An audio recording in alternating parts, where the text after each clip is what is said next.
The media has an interest in covering every detail of a high-profile case, and they're in a very competitive situation.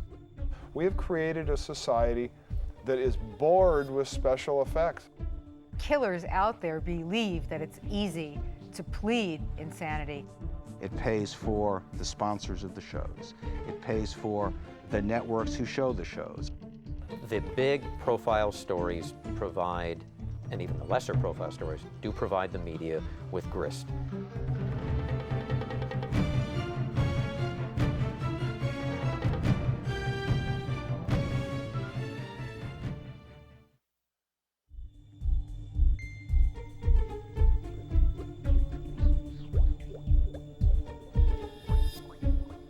Criminals have been known to profit from their crimes in terms of selling their stories, in terms of becoming celebrities after the fact.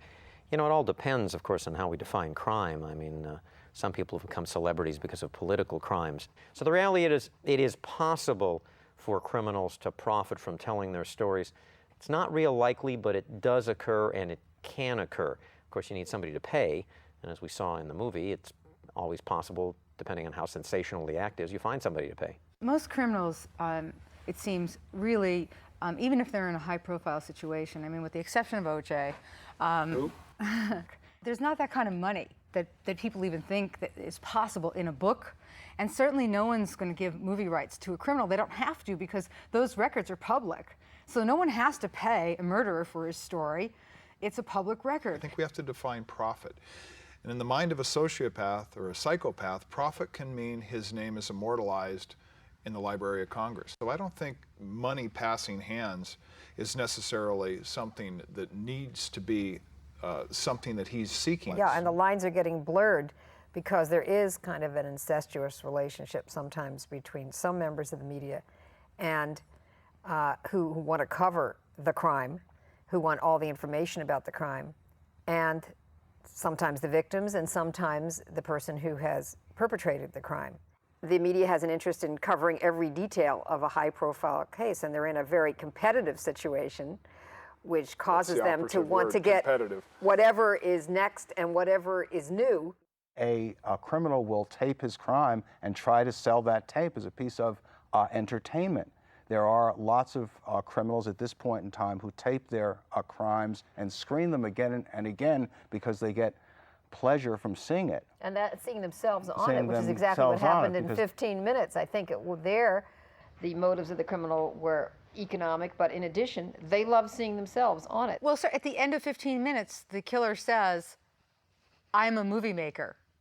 That's his last line before he dies. And when you talk about a criminal, that the idea of being paid attention to as payment, or having some piece of glory or some moment of attention as payment, I think that that's an issue that is the responsibility of the media. We have to be accountable. I think that anybody that's in prison that's been convicted of a crime can profit in any way they want. And a perfect example is Sammy the Bull Gravano.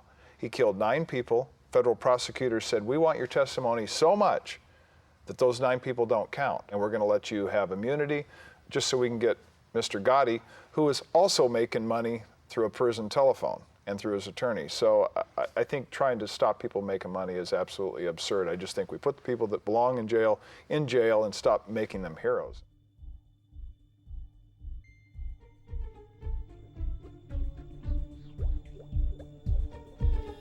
Crime pays as long as you don't get caught. I mean, the question we're dealing with here is, when does crime pay when the person's been caught and put on trial? When does unsuccessful crime pay?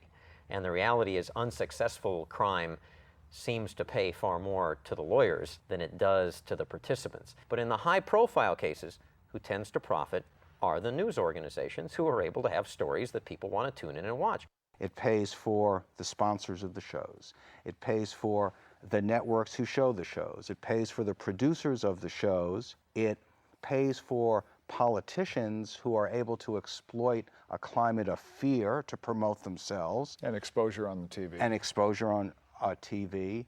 It pays some law enforcement who wants to convince the public that there's a crime wave out there constantly so they can get the budget for the bells and whistles they want. It might be easier for the viewer to understand who it doesn't pay. It doesn't pay civil servants at a low level. It doesn't pay the attorneys who are already being paid by a client or they are not. It does perpetuate people's careers in some regards if it's successful. And it can also be a career ender. It can be a career ender also, but things for me in the Simpson case were basically people planning themselves out in front of my house trying to get an interview for this guy that found a bloody glove. And during that time, I went to a friend of mine's house up in wine country, and I'm in his living room and the phone rings. Now this is at the end of August in 94, and I pick up the phone, an English-speaking gentleman, English accent, that is from a tabloid. I said, how'd you get this number? This is a policeman's number. We have our ways. And basically offered me $200,000 for an interview. And I think this is a part of the media that really blurs the lines, because how do you know who hasn't been touched, who hasn't been tainted, who hasn't been talked to? In that case, which of course I prefer to call the Brown-Goldman murder case, we saw witnesses being paid in some cases for their story, which sort of contaminated their testimony in the criminal case in some instances, and compromised the criminal case in some instances. When people come forward and out of the woodwork and think that they're going to get money out of me, I don't pay for anybody to cooperate with me on a book. And that's a rule that I have, because checkbook journalism is a can of worms. It's a Pandora's box, and once you open it, you can never close it again. There are more and more people in the media who are willing to pay for the story. And while a lot of the so-called legitimate media say they won't pay for the story, they're very, very jealous when someone else gets it first, and sometimes they end up doing the reporting of the story from a source that paid for the stories. When were ratings ever as high for the E! Channel and for Court TV than they were in the middle of the Simpson case, when they had a great crime story to follow? The media is the one that's profiting. And let's face that, the media outlets, the books, magazines, tabloids, TV, cable, everybody, they make money, because if somebody's tuning in, they're making money, and I don't think a lot of people understand that. It's not about reporting the news. This is about making money. This is beating the competition, and I'm going to do it because if I don't, they will.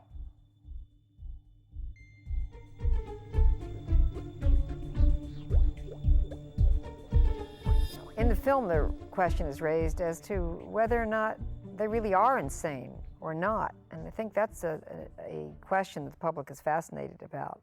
Is this just a sham defense that is being foisted upon the criminal justice system by someone who really doesn't deserve to assert it, or not? The success of an insanity defense is almost non-existent in this country. The vast, vast majority of insanity defenses, when they work, it's because the prosecution finally agrees the guy's so crazy, and they just halfway through the trial concede it. Jurors don't like the insanity defense, judges don't like it. Usually insanity is successful in a case in which the jury wants to find the person not guilty for some totally different reason and is given the hook of the insanity defense to hang their verdict on. But it's interesting that what the movie is pointing out is that killers out there believe that it's easy to plead insanity and that this is going to allow them to get away with their crime. I believe that there are a lot of people who perpetrate crimes who are of that mind, and the film is addressing that issue, I think. It also doesn't portray lawyers in a very positive light. It portrays the killer's lawyer as someone who would be willing to Who is a real lawyer. put on just about any defense if, you know, whether or not it might have merit. These two suspects, I don't see it as clear as that they actually, or anybody's portraying that the insanity defense works anymore. I think it's the perception when these two people came to America that they are going to rape and pillage in America, and this is one of their cons that they're going to run. It's almost a perception of a con that they acquired through the American media. The Robert De Niro character, when he's tied up and the killers are about to, off him, says to them, "You're crazy. You know, you're not going to get away with this. You're not going to be able to plead insanity."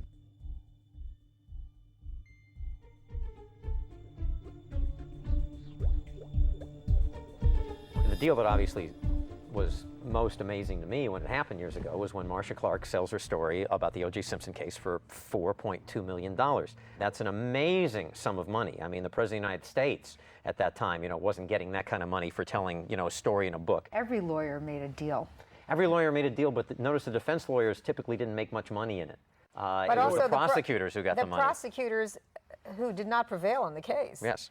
So it must be one of the largest amounts of money ever awarded to anyone, or that is gained by any prosecutor for a case in which they did not succeed, or that is the The state did not carry its burden.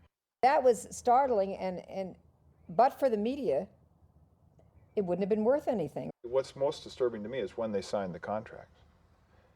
I've heard that Marcia Clark signed it before the trial was even half over. Same with Chris Darden. And if they weren't signing it, they were in negotiations. And I think that is clearly not only unprofessional, it's immoral. It's interesting that Joey Buttafuoco apparently got $500,000 from Tabloid for his story. I mean, years ago, who would have thought that someone who had a sexual relationship with an underage young woman would become a celebrity of sorts himself, and in addition, be offered $500,000.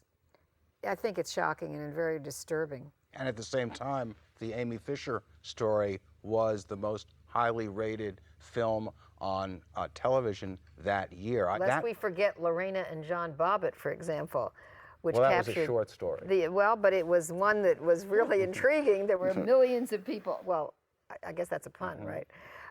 But as a result of which, they both became celebrities, and John Bobbitt went on to have a career in porno films. Career in porno films in which he made some money. And the Ramsey story exploded over a Christmas time when there's not much happening in the news. It had a piece of videotape of a girl dressed up like a beauty pageant contestant.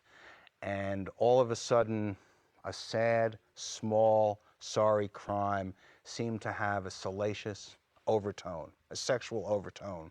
Neighbors of the Ramseys sold the story. Housekeepers of the Ramseys sold their stories. And as this story laid itself out, no matter what happened to the Ramseys, there are people all around them who profited from it. Of course, there's no statute of limitations on murder, so that it is always possible that if there is evidence sufficient for an indictment, they could be indicted.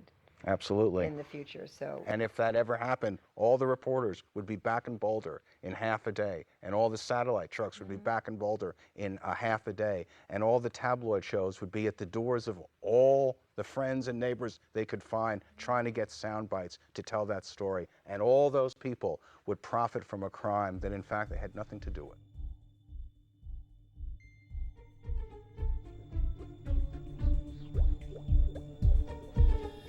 It's all about the soundbite. I've covered high-profile cases where I've stood on the sidelines and watched the paparazzi, and I'm witnessing the insanity of clamoring to get to those main characters, the principals in a case, who have now become stars or have their 15 minutes, so to speak. And the insanity of that feeding frenzy is something that certainly has captured the American public. I've represented a number of victims of crimes, including victims of crimes by celebrities. And if the media and a crime scene are potent combination, well, the media, a crime scene, and a celebrity are even more powerful. What happens in a situation like that is generally there's a whole lot of bonding and circling the wagons around the celebrity who is accused of the crime, and then the Hollywood propaganda machine gins up to protect the image of the celebrity and protect his future career. A lot of tiptoeing going on, too. Right, and then they start attacking the tiptoe. victim, who is generally not anyone has ever heard of, and she's out there alone, basically getting preyed upon by the press and having to defend herself against all kinds of rumors, smears, and unwarranted innuendos. We talk about 15 minutes. If anybody wants my 15 minutes back, I'm on the 15th hour and they can have it. I didn't like it when it was good, I didn't like it when it was bad, I didn't like when it came back around. But the interesting thing about 15 minutes is that the media thinks everybody wants it. They think, who doesn't want to be on TV? Who doesn't want to be known when they go to the grocery store? Well, I don't. Well, And a I lot of never people did. in crime stories. A lot of people in crime stories, though, don't want it. There's many people you come to who don't want any 15 minutes at all because, let's face it, they've done something wrong. There's this skeleton and that skeleton. They're attached to some way into a murder or horrible story, and they're hiding from that. Or they like being private. Wouldn't it be nice for me to go have a cup of coffee and read a newspaper someplace on this planet without having to talk about some idiot murdering somebody? Well, it seems to have started with the Simpson case. That changed the landscape. It really Suddenly didn't, there though. was a story that galvanized the networks for a better part of 2 years. I remember reading an article written by Jerry Ullman, who was one of the Simpson defense lawyers, written years before Simpsons, bemoaning the days when trials were a big thing and criminal stories, actual criminal stories, were the major event in town, and talking about how those days had ended, and then just a few years later, he's in the middle of the O.J. Simpson case. What the O.J. Simpson case did, it didn't start it, but what it did was it created a media that, like old soldiers looking to become mercenaries in some new war, have always, since that moment in time, those 7 years ago, been looking for the next O.J. Simpson case. They thought it would be the Ramsey case. They thought it might be the nanny in Massachusetts. One of them obviously was the Timothy McVeigh Oklahoma bombing case, in which it was a national crisis for us. We were being attacked by our own. We were a country at war. Then you look at Columbine and all of the schoolhouse shootings that have occurred in the last 2 years, and the copycat killings that have occurred. Why? Do we have copycats in high schools of disturbed teenagers because the media coverage was 2 weeks nonstop of Columbine? Then we interview the girl that survives, it's in a wheelchair. Then we talk about how many bombs could have gone off and didn't. And then what do we have? We have duplicated multiple bombs in 3 or 4 more high schools. We have more shootings, more disturbed kids.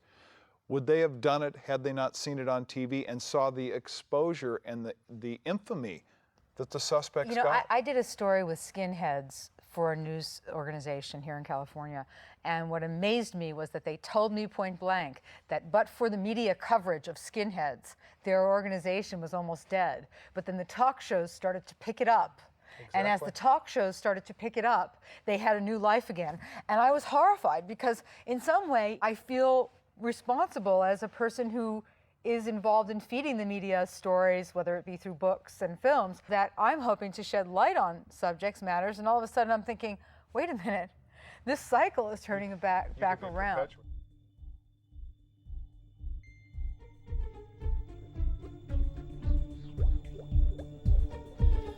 I don't like to think of crime as a profit machine, and so my hope is to look at crime as something that doesn't pay and can't ever pay. To me, this movie speaks to that issue, that's something that we need to address in America and perhaps turn time back. And because I know obviously there are people who profit, but I just can't go there mentally and think about who's actually profiting from horrendous acts. It's 1 out of 100,000 cases that has any value. The defendants don't tend, except in the rarest of cases, to really make anything out of it because of the fact that their story can be told by others, sometimes getting their inside story is worth something, but it's pretty darn rare. The prosecutors, they're civil servants. Sometimes they can sell their story a la Marcia Clark and Chris Darden. The defense lawyers typically didn't make any more than the prosecutor. It's the rare guy who's the Johnny Cochran. The big profile stories provide, and even the lesser profile stories, do provide the media with grist. I'm not optimistic about the relationship between money and crime. When Johnny Cochran and Marcia Clark each got $4.5 million for a book about their role in the Brown-Goldman murder case, it sent a message, I think, that to be involved with a sensational crime can be very, very profitable. I think I'm optimistic because I think we're on a dead-end path, and I think the media is going to get to a point just like this movie.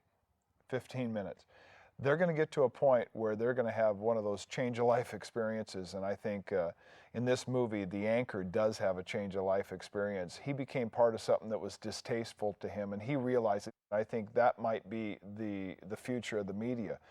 If they have a film like this, and they ever showed it on TV, with a beloved cop in a big city like New York, I think it would be the beginning of the end for that network and probably the media as a whole. I think they look at things like this, and if they did this, they know that it would be catastrophic to them. On another level, for example, one of the books I wrote, All She Wanted, was the basis of the movie Boys Don't Cry. And there's an example of a story in which you're raising public consciousness and actually doing something with a crime story to hopefully have the public evolve in terms of hate crimes and having a positive message come out of a negative situation. Now, those are the kinds of stories that hopefully we will continue to see when movies are done about crimes, and I think that 15 minutes is in its own way addressing that very issue. I think there's a difference between a crime story and a crime image. And stories are very powerful too, and have a chance to learn about ourselves, as you suggested before, and our environment and our public and what makes us the kinds of people that we are from crime stories. But when you see a piece of tape and run it over and over and over and Rodney over King, again, for like example. Rodney King, there's nothing to learn from that. It's interesting in the film that the arson investigators that were not interested in getting involved with the media, they just wanted to do their job. And I think that represents a core of professionals who are still focused on doing their job and not profiting themselves from the exploitation of the crime scene and the case in which they are involved. And I think it's important to note that not everybody is going to decide that they're going to profit from a crime.